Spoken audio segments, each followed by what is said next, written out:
Lens Flair signing in. To my subscribers, what up?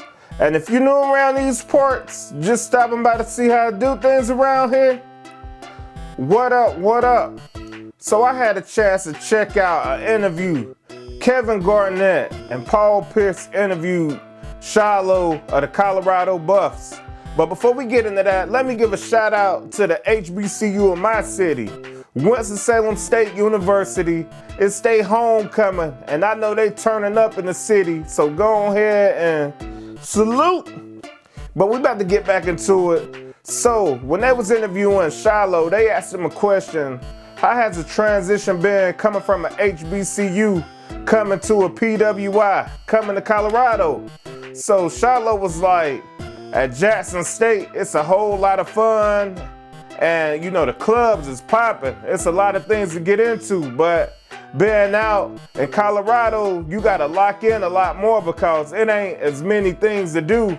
And that fun spectrum where, you know, you got nice scenery, you see the mountains, you can go hiking, you probably got nice trails out there and things like that. So you get a chance just to home in more on your skills and on your craft. But they was asking him, is it a distraction coming from Jackson State playing at Colorado? And he was like, it's not a distraction, because if you think back, when they was at Jackson State, they had a lot of attention. They had a lot of the celebrities going to the games. You seen, you know, a lot of them people from Yellow Beezy. You seen Young Dolph, Snoop Dogg, and a lot of those celebrities was always supporting Coach Prime and what he was doing at Jackson State. Just now, they had a chance to play the teams where everybody was like, I wonder how would they do? I wonder how would Shilo look against playing, you know, this team? How would he look against a USC? Or, you know, now they playing these teams and you getting a chance to see Shador could perform with the best of them. You seeing Travis Hunter. So when they came out and shocked the world, I think they was already prepared and geared up, because well-off media, Deion Sanders Jr. had the cameras rolling, so we was tuned in and we always had the inside look at, you know, they been moving like they was already on a high level, and now just the world getting a chance to tune in and see them on the bigger stage. So I think they was already prepared and ready for that. Having them in Colorado, it got people like Wayne. Wayne walked them out for one of the games, and I know that was a crazy experience. They even had The Rock come to the game.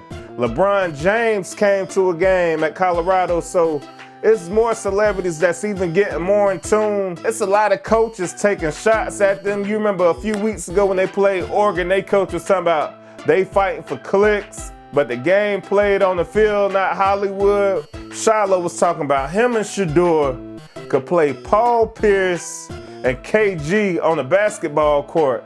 And I was just thinking like, boy, I understand you competitive, but these boys a different breed. They hardcore on that court, so you trying to invite them to the court to play. How about Shador and Shilo, you and your brother, you play me and my brother. What's up, man? You know, lay off the OGs. Let's let them facilitate. Let's let them watch us go at it.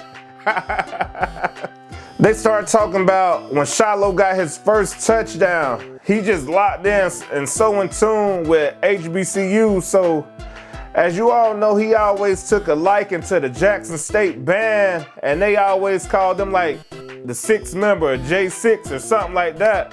So they taught him some moves and things like that. So when he caught his first pick and he got that touchdown from that, it looked like he was gonna do his dad's celebration. It looked like he thought about it. But he did one of the celebrations he was taught by Jackson State band, and man, that was a dope celebration just to see him just paying homage.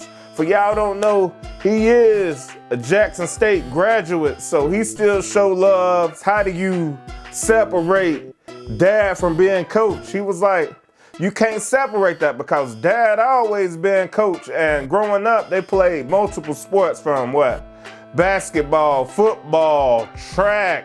So dad know, Coach Prime know what the game of football could do for you and change your life. So I think it's a lot of pressure on them, and he probably tough on them than a lot of the players, because a lot of the spectators looking and they watching, they ready to see, and you already know it's just hard being a son or a daughter of a certain caliber. So people holding you to a higher standard, ready to say, you ain't gonna be as good as your daddy.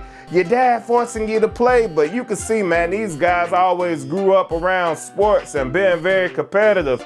You could tell just by like the way Shador play, like he is a student of the game and he read the plays very well, and he's very patient in that pocket. When I be saying like, man, let go of the ball, but some kind of way he'll get it out and it's a nice completion. So I think Coach Prime definitely brought them up in the right way. So then they switched away from Shilo and they started talking to Coach Prime. So Coach Prime was asked, of your kids, who are more like you? So he was like, Deion Sanders Jr., that's more of the business side. Shilo got more of the fiery side. He definitely stealing off first, but I think he said something like Shador, he more poised and he more like him on that way. So all three of his sons got that in him. Shilo asked KG them, could they coach today? And they was like, nah, they can't coach today because it's just so different. The game's so different. Well, a lot of these guys, they spoon-fed and they be able to get what they want. So I took it as they saying the game's so soft, and a lot of the kids, they not up to par like with the practice level, where they practice so hard, where practice is the game. So when you running at a high level and playing at a high level, they spoke on, it's an NBA person who very good, who we look at in high regards. They ain't say his name. They was like, when they saw the way he practiced, they looked at him a little different, because these guys, they from the old school and they just like to lock in, and you could tell when they play, they very passionate. KG was talking about like the way Paul Pierce, he had an injury and with his leg, and he's suiting up, putting the brace on, like, nah, I'm going out there. And he's like, man, you play against Brian tonight. And he's still suiting up. So he's like, man, how can you not go hard for someone like that, someone of that caliber? So they challenge themselves and play very hard, and they support each other because they know the game could change your life in a different level. And I think that's some of the reason why Coach Prime, he probably don't want to go to the NFL, which if Coach Prime said he wouldn't go to the NFL, I probably don't believe that. Coach Prime will probably go to the NFL. He'll probably make the contract be right, but I could tell he said something like, man, we go to that locker room and a lot of these guys, they getting paid too much money. I mess around and only come back with half the team. He very passionate about it, so it seemed like he probably, started going in at halftime. If these guys around and they not caring because they already got the money, they already got the bread, so they look at the game a little different up there. But here, on the college level, a lot of them motivated to get to the next level, to do what they gotta do to get there. They got it going up in Colorado. Man, KG and Paul Pierce said, man, let's be real. If your pops wasn't out here, we wouldn't even be out here. This is the prime effect. I even seen some people from my city of Winston-Salem, they was even out there checking out the game. So you already know, but let me know below in the comments your thoughts on this interview. And until next time, peace.